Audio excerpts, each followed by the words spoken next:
What's up, guys? Welcome back to episode 22 of my Puckpedia off-season series.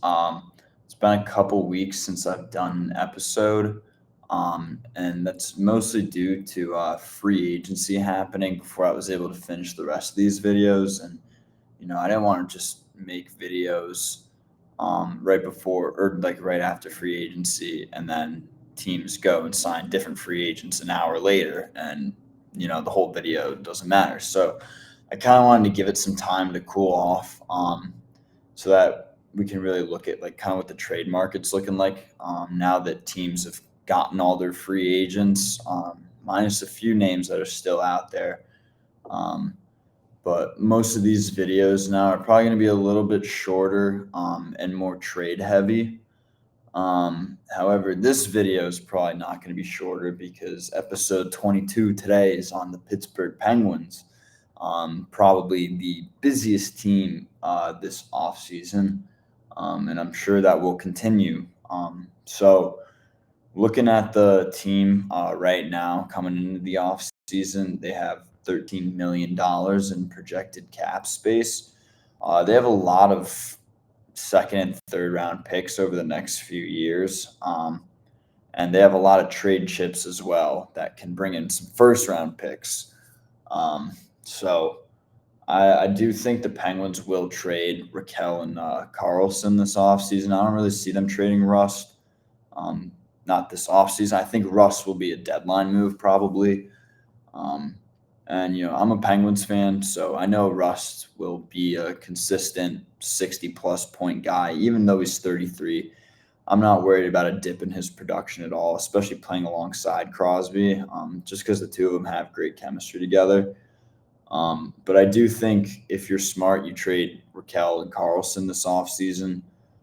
You trade Raquel because, number one, a lot of teams have need for top six wingers, and a lot of the big names on the free agent market re-signed with their original teams or, signed somewhere, and a lot of teams missed out on guys like that. So I think Raquel is a pretty hot commodity on the trade block right now. And I also think his value is probably at an all-time high. He had like 35 goals, 35 assists for 70 points last year. I don't see him replicating that again this coming year, even if he plays with Crosby. I just don't see it happening again. So I think you have to trade him this offseason to maximize your value. Um, so I guess I'll just dive right into those trades. So first trade, Raquel. The Penguins, I think there's a lot of teams, obviously, who are probably interested in Raquel and have assets that they could give up for him. But the team that I think could probably benefit from him a lot and give the Penguins what they want the most is the Devils. The Devils were in on Ehlers, but it sounds like they missed them, and that was a little frustrating for their management. So overpaying for Raquel just by a little bit wouldn't be a crazy thing for them to do at all. This is a seller's market, so having teams make desperation moves in order to try and you know outmuscle other competitive teams is probably a thing we're going to see this offseason. So trade for Raquel is going to look like, I think, Seamus Casey, blue chip defensive prospect, and a 2026 first. Now, you might look at that and say that's a little bit much for Raquel. So we're also going to go ahead and do the Devils a favor by taking on Palat's contract. So it's basically Raquel to the Devils in exchange for dumping Palat, Casey, and a first. I think because of the way Dubas has been trading so far, I think he's even going to squeeze him for like a third because he's in a position where he has all the leverage because the Penguins are like the only real seller in the entire league. So he has all the leverage in trying to milk as much as he can out of each trade. Um, and as we saw with the Shelovs trade the other day, like teams are giving him surplus value in all these trades that Dubas is doing. I mean, he hasn't like lost a trade in like a year, so I'd probably since the Carlson trade, honestly. So I'm gonna go ahead. I'm gonna hammer this trade as is. I think this is great for both teams. I think the Devils could really use another top six winger, and they could use the cap relief from Palat. I mean, Raquel's literally $1 million cheaper than Palat and is a way better player and fills exactly the hole that the Devils have. Whether they play him on the first line or the second line, it doesn't matter because it'll help either way. So, and also the Devils have a logjam in their defense, so I don't see them like having to hang on to Casey. They have Nemec coming up. They probably want to trade Hamilton, but we'll see. We'll see what happens with that. I think they will make a move to do that.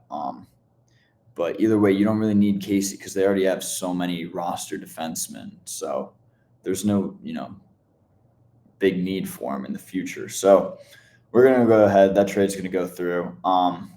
That'll leave the Penguins with a hole at the right wing too. We'll just slot Mantha up into there. Where's Tomasino? There's Tomasino. I think Tomasino fills that. And then, we'll put Dumba in the lineup. I think Dumba will play. I think you put him on his offside on the first pairing with Letang. I mean, he's just a guy who's been around long enough to play his offside. And the Penguins don't want to be good. So it's not like, you're trying to, put Dumba in a perfect role for him. It doesn't matter. You can overplay him. You can overstretch him. It doesn't matter. And if you're lucky, he plays good and you flip him at the deadline for a pick. There's a lot of guys the Penguins had like that this past season where they were able to flip them. They were able to get them in the offseason, then flip them for positive value. So I wouldn't be surprised to see another move like that happen again for them. But the next move we're going to go ahead and make here is a Carlson trade. That's the other big name that the Penguins are probably going to get rid of here. And he's a right defenseman.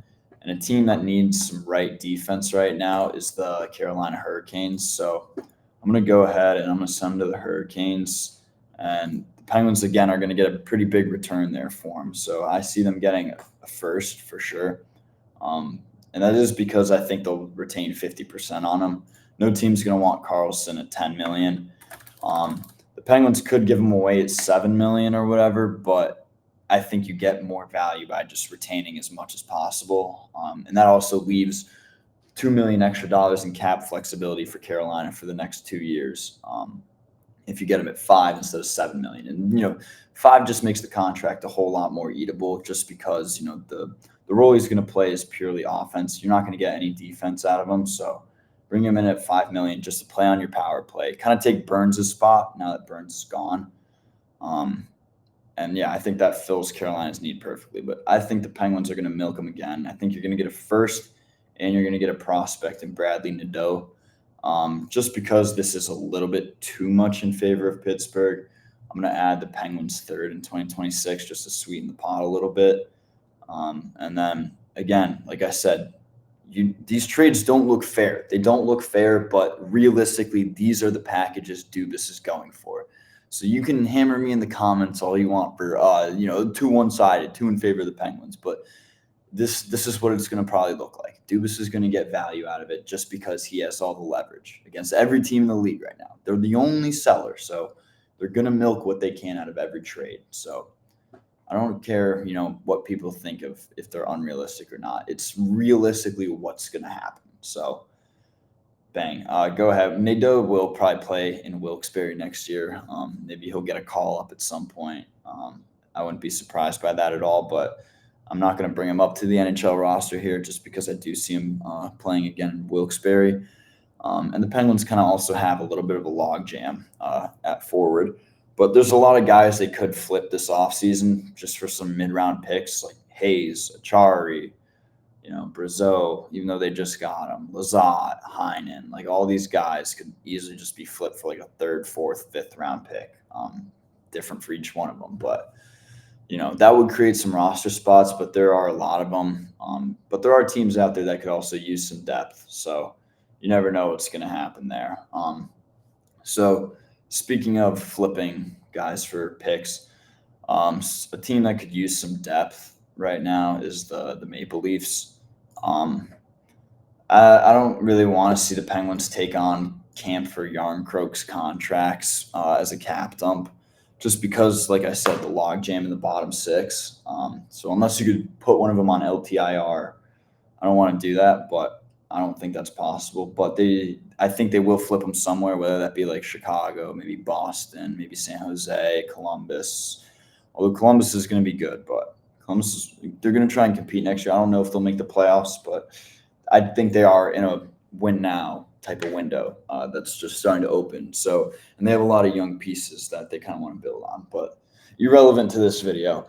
So I'm going to go ahead. I'm just going to flip Heinen to Toronto for a third. This trade is only going to really happen if Yarncroke and Camp can be dumped.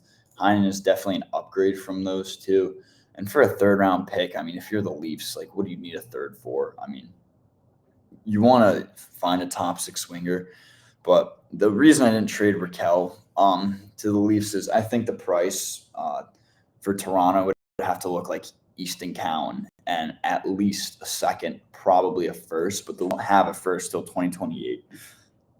And for that reason, I just don't think Dubas would be all that interested in trading him to the Leafs. So I'm going to go ahead. I'm just going to send them Heinen for a third, but they do kind of need some top six work. I just don't know if they'll be able to find it anywhere else, honestly.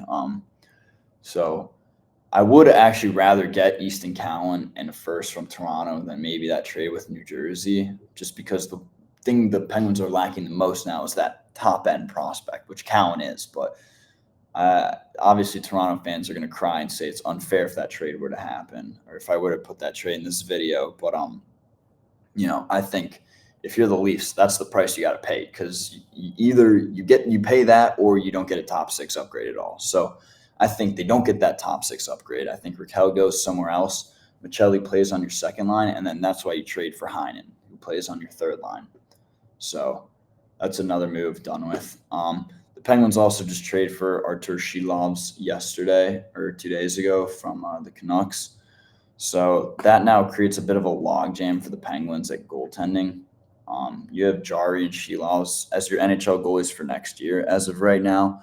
And then in the minors, that's going to give you a tandem of Blomqvist and Murashov. Blomqvist, even though he had a little bit of a weak year last year, I mean, I'm not really going to look at that too negatively. I think Blomqvist will be fine, but I think Murashov is the real guy of the future. And this team is going to be bad, and the defense is bad. They're not going to get any support. So I don't want to throw Murashov into a place now where he's just going to get absolutely shelled in the NHL, So, but bringing in Shilovs, this is more speculative. I think Jari will start the season with the Penguins. However, for the sake of the video, I'm going to send him to the Oilers. Oilers need goaltending.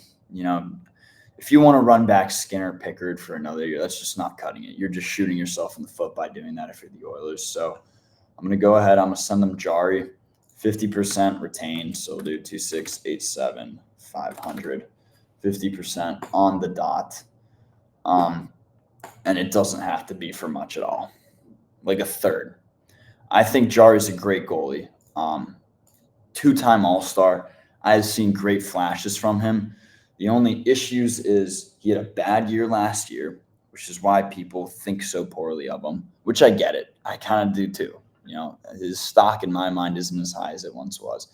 But at the same time, a change of scenery is, I think, all he really needs now. Like, his time in Pittsburgh's done. It should be done at least. And I think going to a competitive team like Edmonton would do wonders for him.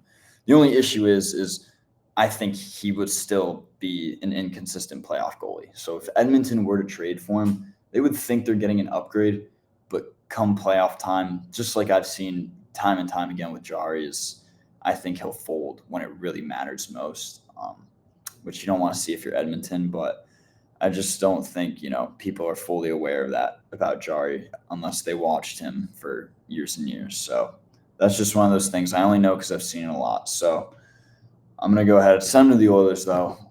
I think that's honestly the best spot for him. If Jari were to get traded anywhere else, it'd probably be like a goalie swap to like Buffalo or Columbus for like Merzlikins or Luukkonen.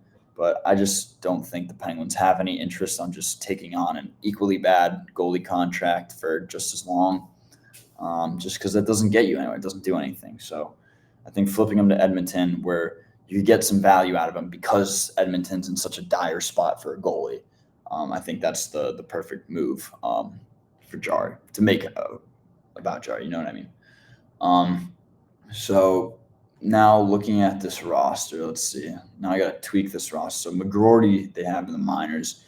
McGroarty and Koivunen are both going to be full-time NHLers next year, and they're both going to split time probably on line 1 and 2.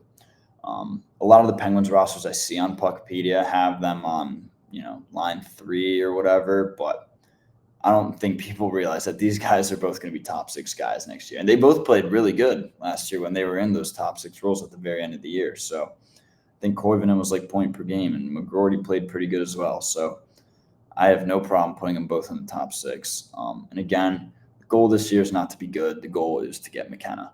So go ahead, slot Paladin on the third line, put Lizotte here, Hayes on the wing, Brazeau, fourth line, right wing, Achari here, another trade chip. I could easily see Achari getting traded. The only thing is here the Penguins have one retention spot left. So the issue is I think if you want to do a deadline flip as the Penguins, get rid of a guy who's on this roster who might be a little overpaid, you're going to want to retain to get more value. So I could see that being a Dumba, maybe, and Achari for $1 million would be pretty good for a lot of teams. Good PK fourth line guy, and if Penguins retain 50%, that would be dirt cheap for other teams. So you could also, if Dumba gets his game together, trade him 50% retain, because no one's going to want to take him at almost $4 million, right? So if you retain 50%, that's 1.8 mil, 1.9 mil, between 1.8 and 1.9 for a team who's going to try and make a push for a cup. That would be huge. So I don't want to trade a chart here just because I want to leave that last retention spot open for the deadline. But again, if you don't trade Jari, then you're golden, right? But speaking of trading Jari, though, so now that Jari's gone, you could get Stuart Skinner in return, but why would you want Stuart Skinner? Honestly, obviously you're tanking, so Stuart Skinner would probably help with the tank. But honestly, I think just maybe it's a little premature to throw Blomqvist up. Maybe you're throwing him to the Wolves if you do this, but I think a tandem of Shelovs and Blomqvist, as long as it's clear to them that the expectation is not for them to win games, it's just to get comfortable in the NHL. If that's clear to them, I think that could be a solid tandem. I'm going to go ahead. I'm going to throw Alexeyev down in the minors here. He's just not all that. And I'm going to call it Pickering. I think Owen Pickering is going to get a full-time NHL role next year, whether people like that or not. But that'll create a little bit of a jam in the defense. But what I'm going to do about that is we are one player over the roster limit, so it's perfect because Ryan Shea, he's now 28. I don't think he's waiver eligible. I don't really know why he was re-signed for 1 year, $900K in the first place, but it's whatever. But just put him on waivers. He'll get claimed somewhere. And yeah, I'm not worried about that. He's fine. He's a serviceable guy who can fill a hole on any team as a 7th defenseman, maybe even a 6th defenseman, depending on the team. But I think he's a waiver claim. Doesn't matter where, go anywhere. So we'll just send him there as a waiver claim. And then that leaves room for Pickering to come up and in the NHL lineup. And then your press box, you have Witherspoon and Dewar. And that's probably going to do it for this roster. Because I think based off all the moves Dubas made so far this offseason, plus looking at his draft, the direction has become much clearer to me, at least. It's just full tank. At the beginning of the offseason, there was all the RFA names like Peterka, Rossi, Byram, Jack Quinn, Jordan Spencer, Brant Clark. I wanted the Penguins to go after those guys to get young NHL-ready talent because that's what everyone was saying they were going for. But at this point, I think it's become pretty clear that this is turning into more of a full tank. And the reason I think that's happened is because the Penguins are the only team who's purely tanking/selling.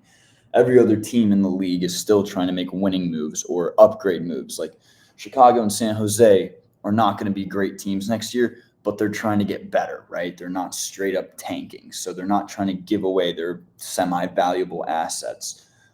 You're not going to see San Jose go and trade Toffoli. I don't think, at least. They still haven't signed for 3 more years, but the Hawks don't even really have anyone to trade. They could have traded Donato at the deadline like they should have, but they didn't. But then they re-signed him, so he's not going to be a 30 goal scorer again. But he's a flippable asset. But still, the Bruins are going to be bad. The Predators are going to be bad. But both of those teams made buying moves in the offseason.